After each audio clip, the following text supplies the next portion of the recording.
Congo écoute. Congo écoute pour la restauration de l'Église du Congo en prônant le changement de mentalité au sein de l'Église. Suivez Congo écoute, présenté par le pasteur Marcelo Tounassi, tous les vendredis de 9h30 à 10h sur les antennes de la radio Parole Éternelle. Congo écoute pour le renouvellement même de l'intelligence tel que voulu par notre Seigneur Jésus-Christ. Congo écoute, votre émission. Chers auditeurs de la radio Parole Éternelle, Shalom. Au micro, c'est votre serviteur, le pasteur Marcelo Jérémy Tounassi, et nous sommes dans notre émission, votre émission Congo écoute. Aujourd'hui, nous allons parler d'un thème très important et simple, l'amour de Dieu. Nous sommes dans Jean 3, 16. Nous connaissons tout ce passage, car Dieu a tant aimé le monde qu'il a donné son Fils unique, afin que quiconque croit en lui ne périsse point, mais qu'il ait la vie éternelle. Aujourd'hui, nous allons parler de l'amour de Dieu. Lorsque nous étudions ce passage, nous remarquons que Dieu ne nous aime pas simplement, mais il nous aime tant, il nous aime beaucoup. Dieu nous aime trop fort. Dieu est amoureux de nous. Et j'aimerais dire à quiconque me suit, que si tu ne reçois pas l'amour des hommes, tu ne reçois pas l'amour de ta famille, ni de ton église, il y a quelqu'un qui est plus grand que tous ces gens. Dieu, le créateur du ciel et de la terre, t'aime tant, il t'aime beaucoup. Il t'aime de tout son cœur, il est amoureux de toi. Et la Bible précise que Dieu n'a pas aimé les saints, il n'a pas aimé les parfaits d'abord, mais il a aimé le monde, des hommes pécheurs, des hommes loin de lui, des hommes mondains, des hommes impurs, les sorciers, les homosexuels, les captifs, les esclaves, les meurtriers. Dieu les a tant aimés. Souvent par méritocratie, par religion, par religiosité, nous avons toujours tendance à croire que Dieu nous aime lorsque nous sommes bons, lorsque nous sommes parfaits. Si c'était le cas, Jésus-Christ ne serait pas mort. Nous étions indignes de son amour, mais il est quand même mort pour nous. Il n'a pas aimé les saints. C'est vrai, il nous aime davantage lorsque nous nous sanctifions. Mais avant même que nous ayons posé un seul acte de sainteté, Dieu nous aime. C'est pourquoi il est mort pour nous. À peine peut-on mourir pour un homme de bien, car les disciples l'ont nié devant la mort. Jésus-Christ était l'homme parfait. Les disciples étaient incapables de mourir pour lui, ils ont fui. Mais Jésus-Christ lui a accepté de mourir pour des hommes imparfaits. Les disciples étaient imparfaits, ils ont refusé de mourir pour l'homme parfait Jésus, mais Jésus-Christ, l'homme parfait, a accepté de mourir pour des hommes imparfaits. Quel amour, bien-aimé! Il est mort même pour des gens qui ne croyaient pas en lui, des hommes qui l'insultaient pendant qu'il acceptait la croix pour eux, des hommes qui le défiaient même, disant « Si tu es fils de Dieu, descends, quitte cette croix ». Ils étaient en train de refuser le plus grand cadeau que Dieu leur offrait, la mort de son Fils. Mais malgré leur rejet, malgré leur incrédulité, Dieu les a aimés. Quand Christ mourait, toi et moi n'étions pas nés, mais il pensait à nous. Et un jour, Dieu m'a appris cela, il m'a dit que si tu veux bénéficier de l'œuvre de la croix, tu dois te l'approprier. Tu ne dois pas seulement dire que Jésus-Christ est mort pour nous, tu dois dire aussi qu'il est mort pour moi. Parce que alors qu'il était à la croix, il pensait à toi. Il a refusé de quitter la croix parce qu'il pensait à toi. Et s'il n'y avait que toi sur la terre, Jésus-Christ serait venu rien que pour toi. Car Dieu a tant aimé le monde qu'il a donné. L'amour de Dieu est un amour en action, c'est un amour actif, c'est un amour compatissant, car compatir consiste à se mettre à la place de l'autre, à l'aimer et à agir. Dieu n'est pas un Dieu qui constate seulement la maladie, qui constate le péché, qui constate la déchéance. En plus de l'observation, Dieu va plus loin, il agit. Il n'est pas celui qui te dit que tu as le sida et te guérit pas. Il n'est pas celui qui te dit que tu es mourant et te ressuscite pas. Il n'est pas celui qui te dit que tu es détruit sans te restaurer. Il a vu la condition de l'humanité pécheresse et il a réagi. Il a donné son Fils. Lorsqu'il a entendu les cris d'Ismaël dans le désert, il a envoyé un ange Lorsque il a entendu le cri d'Israël en Égypte, il est descendu à Moïse. Et quand il a vu que l'humanité allait en enfer, il devait réagir. C'est pourquoi Jésus-Christ est venu. Il n'a pas donné son fils aîné. Il n'a pas donné son fils cadet.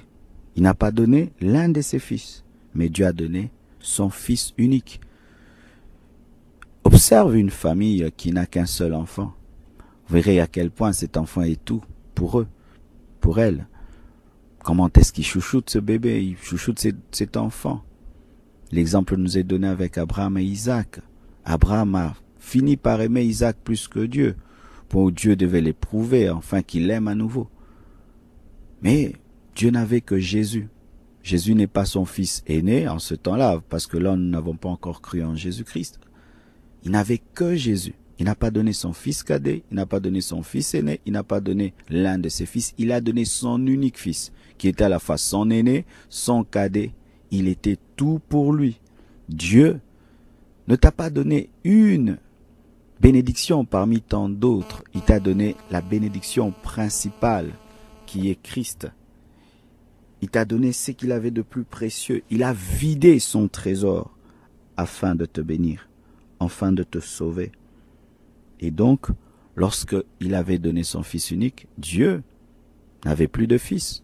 Quand Jésus-Christ est mort à la croix, ce n'était pas seulement Christ qui avait mal, le Père aussi avait très très mal, très très mal. Son seul fils était mort, son seul fils était mort. Imaginez seulement Anne, la mère de Samuel, elle a fait des années sans enfant, elle a prêté cet enfant à Dieu, cet enfant n'était pas mort. Mais quelle peine elle avait quand elle est rentrée à la maison seule, comme si elle n'avait pas enfanté. Mais c'était pire pour Dieu. Dieu se retrouvait seul. Pourquoi? Fallait que Christ te fasse de la place pour que tu deviennes un enfant de Dieu, pour que Dieu t'adopte, pour que tu sois reçu dans la famille de Dieu. Et la Bible nous dit encore dans Jean 1, verset 14, « Et la parole a été faite chair, et elle a habité parmi nous, pleine de grâce et de vérité. Et nous avons contemplé sa gloire, une gloire comme la gloire du Fils unique venu du Père. » L'amour de Dieu ne s'est pas seulement manifesté lorsque Christ est mort à la croix. Cet amour s'est aussi manifesté lorsque la parole est devenue chair. Ça, c'est l'amour que Jésus t'a manifesté. Lui qui est Dieu, qui vit dans l'éternité, qui vit dans l'illimitation, a accepté de devenir chair. Il a accepté de prendre un corps, qu'on puisse le toucher, qu'on puisse le voir, parce qu'il t'a aimé. Par amour, Jésus a quitté l'éternité pour le temps. Par amour, lui qui était partout, pouvait être en un seul lieu. On pouvait voir qu'il est à Jérusalem. Il s'est déplacé de Jérusalem. Il est allé en Galilée. Dieu a commencé à se déplacer. Dieu a commencé à marcher. Lui qui est omnipotent, a commencé à prier pour avoir la force. Celui qui est omnipotent ne prie pas. L'omnipotent ne prie pas parce qu'il peut tout. Mais Jésus l'omnipotent a commencé à prier. Pourquoi? Parce que quand il a accepté de prendre la chair, il devait aussi compter sur le Saint-Esprit pour avoir la force du Saint-Esprit dans son ministère. Donc, lui, l'omnipotent, a commencé à prier pour avoir la force d'un autre, le Saint-Esprit. Lui, qui connaît tout, devait compter sur le Saint-Esprit pour connaître les choses surnaturellement, car toutes les prophéties, toutes les paroles de connaissance que Jésus-Christ a données dans son ministère, il les a données par le Saint-Esprit, en totale dépendance avec le Saint-Esprit. Il n'a rien fait dans son omnipotence parce qu'il s'était dépouillé et il devait dépendre du Saint-Esprit comme toi et moi. Lui, qui connaît tout, devait compter sur le Saint-Esprit pour connaître surnaturellement, et il a fait 9 mois dans le ventre d'une créature. Ça veut dire qu'il mangeait et buvait au goût de Marie. Marie l'amenait partout où elle voulait. Vous imaginez ça? Dieu dans le ventre de sa créature, mangeant au goût de sa créature, se déplaçant selon la volonté de sa créature. Quel amour, quelle humilité! Au lieu de naître dans un hôpital chic, il naît dans une étable avec l'odeur des animaux. Chacun de nous aimerait que ses enfants naissent dans les meilleurs hôpitaux. Mais où est-ce que Dieu est né? Il est né parmi des animaux. Il est né comme un pauvre, il est né comme un fils de pauvre. Il n'y avait pas de place pour lui dans l'hôtellerie. Quand Dieu est venu sauver ce monde, le monde n'avait pas de place pour lui. Et il a accepté ça parce qu'il t'a aimé. Étant fils de Marie, c'est sûr que Marie et Joseph l'envoyaient. Où est Jésus? On l'a envoyé acheter des clous. Où est Jésus? On l'a envoyé acheter du bois. Dieu se faisait envoyer par sa créature, Joseph, par sa créature Marie. Il a fait 30 ans d'anonymat. 30 ans d'anonymat. Lui le Très-Haut. Sans faire un seul miracle. Sans manifester sa gloire. Vivant comme un homme normal. Pendant 30 ans. Aucune gloire. Aucune célébrité. Il a fait 40 jours de jeûne et de prière. Pour toi, il a eu faim, il a eu soif. Imaginez cela, Dieu qui a faim, Dieu qui a soif. Parce qu'il t'a aimé, le soleil le brûlait. Il lui arrivait aussi le matin de sentir mauvais si c'est pas lavé. Il était devenu un homme comme toi et moi. Il était la plupart du temps entouré des pauvres, des illettrés. Et Jean pouvait dormir sur sa poitrine sans être brûlé par sa gloire. Il n'avait pas de maison. Il dormait dehors à la belle étoile, moins qu'un renard qui avait une tanière. Il devait emprunter une barque, des ânes, une chambre haute pour exercer son ministère. Un jour même, il fallait l'aide d'un poisson pour qu'il arrive à payer l'impôt, car sa caisse était vide. Il avait besoin que des femmes de distinction le soutiennent par leurs biens, lui le Dieu tout suffisant. Il marchait à pied sous le soleil et dans le froid. C'est sûr que sa peau n'était pas très très belle. Pour se déplacer, il fallait qu'il utilise ses jambes. Vous imaginez qu'il utilise ses jambes, qu'il utilise une barque, qu'il utilise un âne, lui, le Dieu puissant. Et des fois même ses anges, ses créatures devaient le soutenir. Souvenez-vous, après son jeûne de 40 jours, souvenez-vous, dans le jardin de Gethsémane, il devait être soutenu par les anges. Pourquoi? Parce qu'il s'était fait homme et les anges devaient l'aider comme ils aident tous les hommes. Et il n'a pas refusé parce qu'il s'était humilié. Pourquoi il s'est humilié? Parce qu'il t'a aimé. Le Créateur a commencé à avoir besoin de sa créature. Et vous imaginez le jour de son baptême, sa créature l'a baptisé dans sa création. Jean-Baptiste, sa créature, l'a baptisé dans le Jourdain qui était sa création. Et il fallait qu'une colombe, qui est encore sa créature, puisse descendre sur lui afin qu'on confirme son ministère. Quelle humilité, bien-aimé, quel amour. Et un jour, on l'arrête et il refuse d'utiliser les anges qui étaient mis à sa disposition. Il refuse d'utiliser sa puissance. Ne pouvait-il pas brûler la croix? Ne pouvait-il pas brûler même ses clous? Ne pouvait-il pas faire disparaître tous ces Romains? Il le pouvait. Mais pourquoi est-ce qu'il n'a pas utilisé sa puissance? C'est parce que tu avais besoin de lui. Tu avais besoin qu'il te sauve. Tu avais besoin de lui. C'est pourquoi il a refusé d'utiliser sa puissance divine et il a accepté d'être arrêté comme un homme normal. Lorsque même on le jugeait, il n'a dit un seul mot. Pourquoi? Il a refusé d'utiliser sa sagesse, sa puissance persuasive, de peur de convaincre Pilate et de ne pas être crucifié. On l'a fouetté avec un fouet romain portant des clous, et à chaque coup, on lui a arraché la peau, son sang a coulé, on lui a enfoncé une couronne d'épines, il a perdu de son sang, et pour terminer, on l'a crucifié. On l'a mis sur une croix nue devant ces hommes qui le respectaient, qui l'honoraient. Mets-toi à la place, tu es un grand prédicateur et un jour, on enlève tes vêtements. On te met sur un podium et tous ces frères et sœurs qui te respectent te voient nu comme un verre. Ça, vraiment, ce serait difficile même pour moi. Je pense pas que je peux l'accepter une seule fois. Mais lui, le roi des rois, le Seigneur des seigneurs l'a accepté. Il était dénudé devant sa mère, devant ses disciples, même devant ses ennemis. Et il a dit, Père, pardonne-leur parce qu'ils ne savent pas ce qu'ils font. Sa venue sur terre, parole devenue chair, était une expression de l'amour de Dieu pour toi. Dieu t'aime et Dieu t'aime et tu ne peux savoir à quel point il t'aime. Même si je prends des heures et des heures pour t'expliquer cet amour, Cela n'arrivera même pas à expliquer le 1/1000e de l'amour que Dieu a pour toi. C'est pourquoi je prie de tout mon cœur que le Saint-Esprit puisse déverser dans ton cœur l'amour de Dieu pour que tu comprennes ce que je dis. Un homme a dit, expliquer l'amour de Dieu à un homme, c'est expliquer le coucher du soleil à un aveugle. L'aveugle ne voit pas. Si tu lui dis le coucher du soleil est jaunâtre, orange, le soleil devient... Mais il comprend rien parce qu'il ne voit pas. Et je sais que tout ce que je dis, si l'Esprit de Dieu ne te l'explique pas, ce sera comme des poèmes. Mais c'est plus que cela, c'est vrai. Et le Saint-Esprit peut te le confirmer pendant que tu nous entends.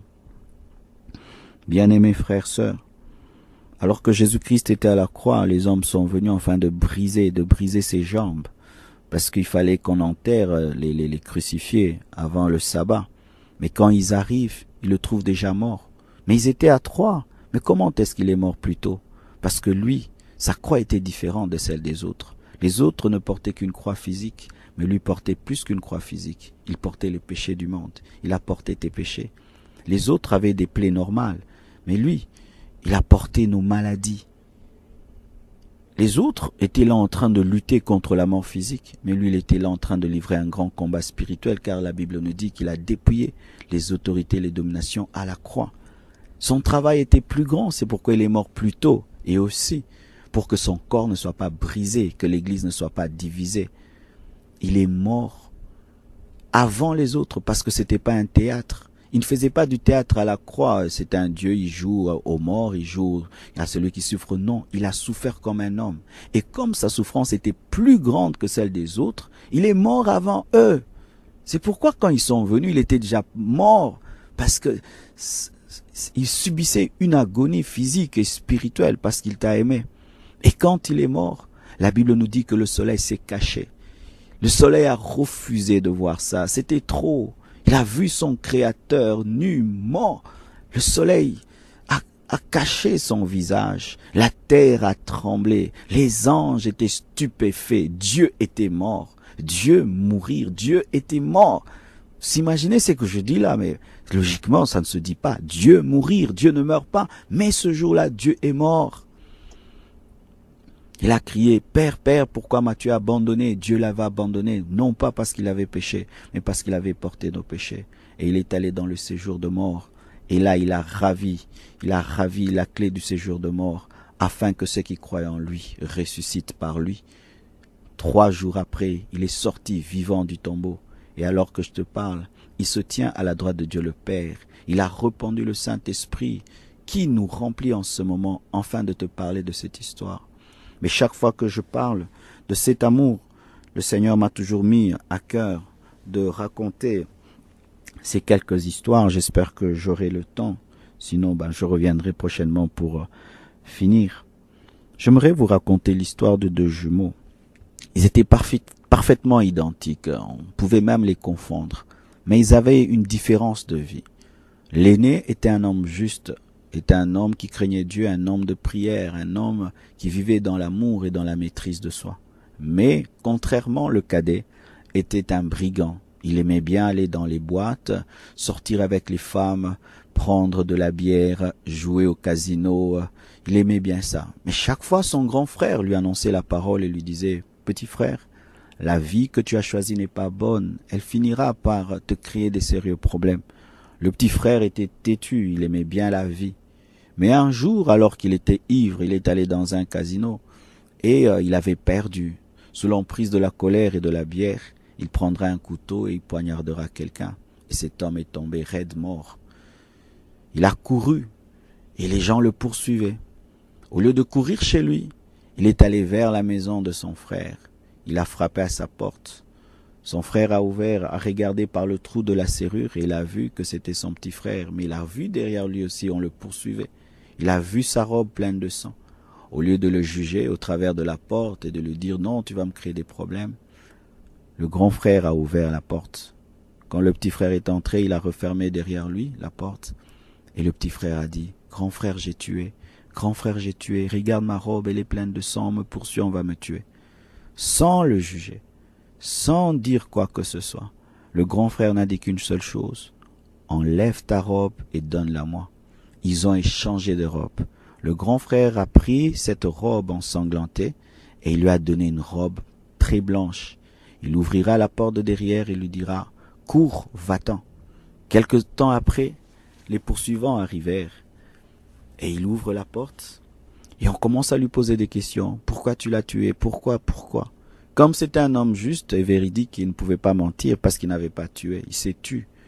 Et tel comme aussi il y avait une très grande ressemblance, on a fini par le confondre. Et à cause surtout de la robe qui était la preuve que c'était lui le meurtrier, on l'amènera au tribunal. Pendant le jugement, il ne dira rien, il n'a rien dit jusqu'au bout. Et le juge décidera de le tuer. Le grand frère dira « J'accepte de mourir, mais avant de mourir, permettez-moi d'écrire une lettre à quelqu'un. » On lui donnera un papier pour respecter les dernières volontés de celui qui va mourir. Il écrira une lettre. Il dit « Petit frère, je meurs pour toi. J'accepte de mourir pour toi parce que moi je sais que si je meurs aujourd'hui, j'irai au ciel. Mais quand j'ai regardé ta vie, j'ai su que si tu mourais, tu iras en enfer. C'est pourquoi j'ai accepté de mourir à ta place. Mais sache ceci, que la robe que tu portes est une robe de sainteté, de pureté. Je ne l'ai jamais utilisée dans le mal et dans le péché. Si tu peux me dire merci, c'est de mener une vie de sainteté et de pureté. Petit frère, je meurs à ta place. » On prendra la lettre, on l'enverra. La lettre va arriver dans les mains du petit frère. Quand il va lire, malgré qu'il était dans le péché, il respectait beaucoup son grand frère, il l'aimait beaucoup, mais il n'arrivait pas à mener cette vie. Il criera « Non, cet homme juste ne peut mourir pour moi. J'irai au tribunal et je dirai que c'est bien moi. » Il prendra la lettre, il va courir, il arrive, il présente la lettre, il dit « Ne tuez pas, voyez la lettre qu'il a écrite, il est mort à ma place parce que ceci, cela. C'est bien moi. » Il donnera même des preuves, des détails qui vont confirmer que c'était bien lui le meurtrier. Mais le juge dira « C'est trop tard. » Il dit « Pourquoi c'est trop tard ?» On dit « Amenez la tête. » On lui amènera sur un plateau la tête de son frère. On dit « Il est déjà mort pour toi. Tu peux rentrer à la maison. » Le petit frère dira « Non, tuez-moi aussi. Je ne peux vivre avec cette culpabilité. » Et le juge lui répondra et lui dira « Deux personnes ne peuvent mourir pour un même péché. Il a payé pour toi, tu es libre, va-t'en. » Le petit frère rentrera en pleurant et quelque temps, ses amis viennent. Ils lui disent « Viens, on va jouer aux cartes, viens, on ira au casino, viens, on va sortir avec les filles. » Et écoutez la réponse du petit frère, elle a dit « Si je le fais, mon grand frère est mort pour rien. Je ne le ferai pas. Je lui dirai merci par une vie de sainteté, de pureté. Jamais plus je ne ferai ce que j'ai fait, sinon mon grand frère est mort pour rien. » Jésus-Christ est ce grand frère qui est mort pour nous les petits frères. Il a vu que notre vie de péché nous amenait en enfer. Il est mort à notre place parce qu'il est convaincu, il était convaincu que lui pouvait mourir et ressusciter parce que lui est mort sans aucun péché. Il est mort à notre place.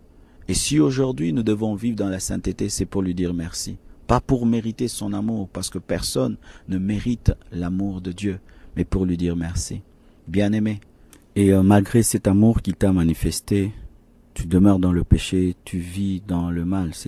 C'est comme si ce jumeau, après que son frère soit mort pour lui, puisse céder à ses amis et oublier que son grand frère était 4 mètres sous terre parce qu'il l'avait aimé. Bien-aimé, n'oublie jamais que Jésus-Christ t'a aimé. Il t'a aimé au point de donner sa propre vie pour toi. Et il te demande d'être reconnaissant, de l'adorer, de le célébrer, mais aussi de vivre dans la sainteté. Sinon, il est mort pour rien. Il est mort pour rien. Une dernière histoire, c'est l'histoire d'une mère brûlée. Dans une ville, il y avait une femme et son enfant. Et chaque fois qu'il y avait une fête d'anniversaire, le fils chassait sa mère. Elle disait « Maman, va-t'en, c'est la fête des enfants. » Année après année, à chaque anniversaire, le fils chassait sa mère. Et un jour, sa mère lui dira « Je sais pourquoi tu me chasses. Tu me chasses parce que je ne suis pas belle. Tu me chasses parce que je suis brûlée, j'ai le visage brûlé, n'est-ce pas ?» C'était vrai, mais le fils ne pouvait le dire, de peur de blesser sa mère.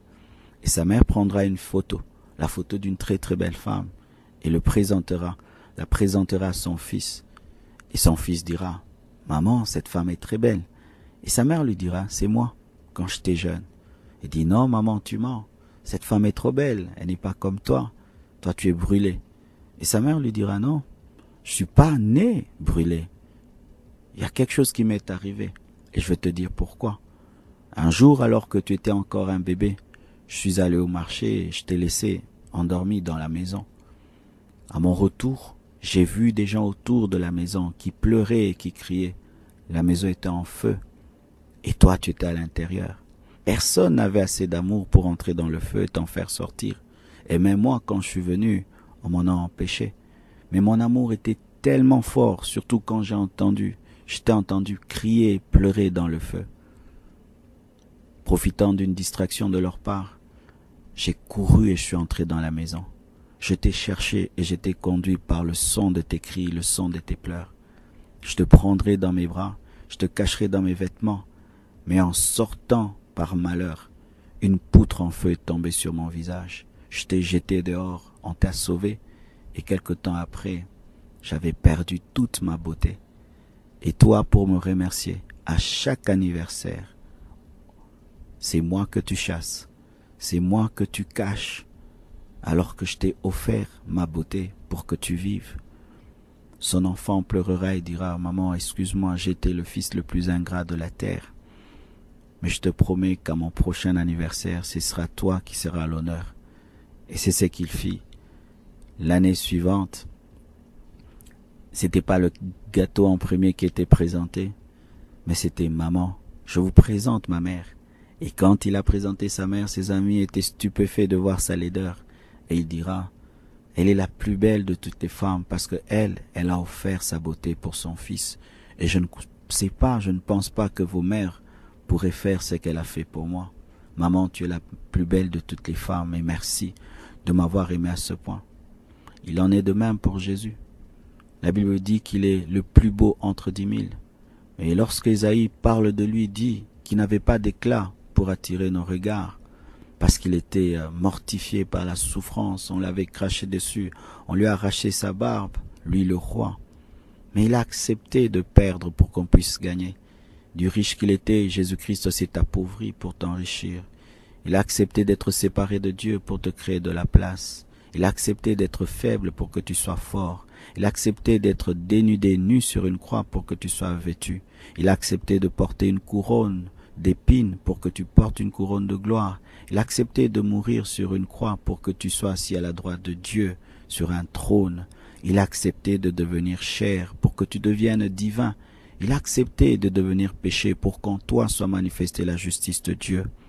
Et s'il y a quelque chose que tu peux faire, mon frère, ma sœur, c'est de toujours présenter Jésus. N'aie jamais caché Jésus. Même s'il arrivait que tu te retrouves dans un endroit où c'est une honte de dire qu'on est chrétien, de dire que c'est une honte de dire qu'on est serviteur de Dieu, c'est à cet endroit-là que tu dois brandir le crucifié, brandir la croix et dire, si je suis ce que je suis, c'est l'œuvre de la croix. Même si le monde aujourd'hui se moque de la croix, se moque de Jésus. On me dit même qu'il y a un film qui va bientôt sortir où on dira que Jésus était un homosexuel. Mais nous savons que Jésus n'est pas un homosexuel, c'est le Fils de Dieu. C'est celui qui nous a aimés plus que nos parents et plus que nous-mêmes. Et partout nous irons, nous prêcherons l'évangile, nous chanterons partout. Et j'aime bien quand je vais dans un restaurant, parce que souvent dans les restos, les gens cachent leur foi. Ils prient à la maison avant de manger, mais quand ils se retrouvent dans les restaurants, et là ils mangent directement, ils prient dans leur cœur. C'est l'endroit où j'aime prier avant de manger ma nourriture, pour dire à tout le monde, je suis chrétien et je suis pasteur, je suis serviteur de Dieu. Je n'aurai jamais honte comme ce garçon. J'aurai jamais honte de Jésus. Présentant Christ dans nos universités, partout tu travailles, même quand tu voyages en Europe, il n'y a pas un Dieu du Congo, un Dieu de l'Europe, partout tu iras. Parle de Jésus aux riches, aux pauvres, aux intellectuels, aux analphabètes. Parle même parmi les gens qui sont snobs, au point de ne pas vouloir entendre parler de religion ou parler du christianisme. Parle de Jésus parmi les musulmans, parmi les athées, parmi les occultistes. Parle de Jésus. Présente celui qui a perdu pour que tu gagnes, celui qui t'a vraiment aimé, Jésus-Christ de Nazareth. Je crois de tout mon cœur que le Saint-Esprit t'a parlé. Et si, toi qui m'écoutes, tu n'as pas encore donné ta vie à Jésus, je te prie de faire cette prière avec moi. Et je t'assure que si vraiment tu as la foi, il viendra dans ta vie et te changera. Seigneur Jésus, ton amour m'a touché. Et aujourd'hui, je t'ouvre mon cœur et je te reçois dans ma vie comme Seigneur et Sauveur. Pardonne-moi d'avoir rejeté ton amour pendant toutes ces années. Mais aujourd'hui, je décide de te suivre et de te rendre l'appareil. Donne-moi la force par le Saint-Esprit de demeurer dans cette décision. Au nom de Jésus-Christ, j'ai ainsi prié. Je suis sauvé, je suis lavé, je suis justifié. Merci Jésus. C'était votre émission Congo Écoute avec votre serviteur, le pasteur Marcelo Jérémy Tounassi. Nous sommes à Limete 2e rue, quartier industriel numéro 6. Notre numéro, c'est le 081 506 78 81. Bonne continuation sur la même chaîne, Parole éternelle. Que Dieu vous comble de ses grâces. Shalom. Congo Écoute. Congo Écoute pour la restauration de l'Église du Congo en prônant le changement de mentalité au sein de l'Église. Suivez Congo Écoute, présenté par le pasteur Marcelo Tounassi, tous les vendredis de 9h30 à 10h sur les antennes de la radio Parole éternelle. Congo Écoute pour le renouvellement même de l'intelligence tel que voulu par notre Seigneur Jésus-Christ. Congo Écoute, votre émission.